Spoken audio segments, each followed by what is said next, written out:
మిత్రులారా, ఇక్కడ మట్టికి గొప్పతనం ఉన్నది, ఇక్కడి గాలిలో పౌరుషం ఉన్నది, ఇక్కడ తినే తిండిలో వేసే అడుగులో పోరాట పటిమ ఉన్నది.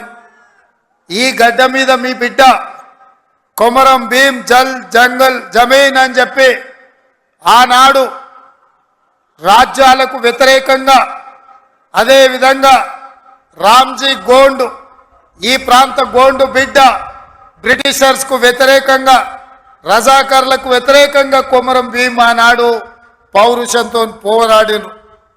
ఈనాడు చరిత్ర పుటలలో పోరాటాల గురించి చర్చించాలి అంటే, పౌరుషం గురించి ప్రస్తావించాలి అంటే రామ్జీ గోండు కొమరం భీం గురించి ప్రస్తావించకుండా ఏ చరిత్ర మొదలు అవ్వదు అని చెప్పి నేను సగర్వంగా ఈ సందర్భంగా చెప్తున్న మిత్రులారా.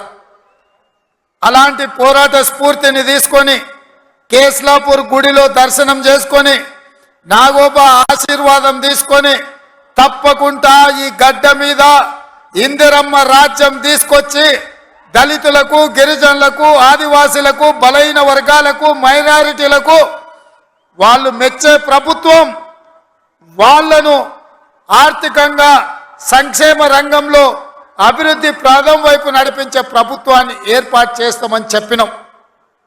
ఇవాళ ప్రభుత్వం ఏర్పడ్డది. ఆ ప్రభుత్వం ఏర్పడ్డది కాబట్టే మా ప్రభుత్వం మొట్టమొదటి అభివృద్ధి కార్యక్రమం ఆనాడు మాట ఇచ్చినాం.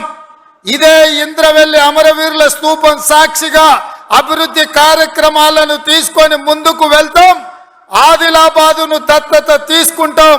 తప్పకుండా ఈ ప్రాంతాన్ని, తప్పకుండా ఆదిలాబాదు ప్రాంతాన్ని, ఈ అడవబిడ్డల ప్రాంతాన్ని, ఈ అమాయకుల ప్రాంతాన్ని, ఈ ఆదివాసీల ప్రాంతాన్ని అభివృద్ధి పదం వైపు నడిపించే బాధ్యత ఇందిరమ్మ రాజ్యం తీసుకుంటుందని ఆనాడు ప్రతిజ్ఞ చేసినాం.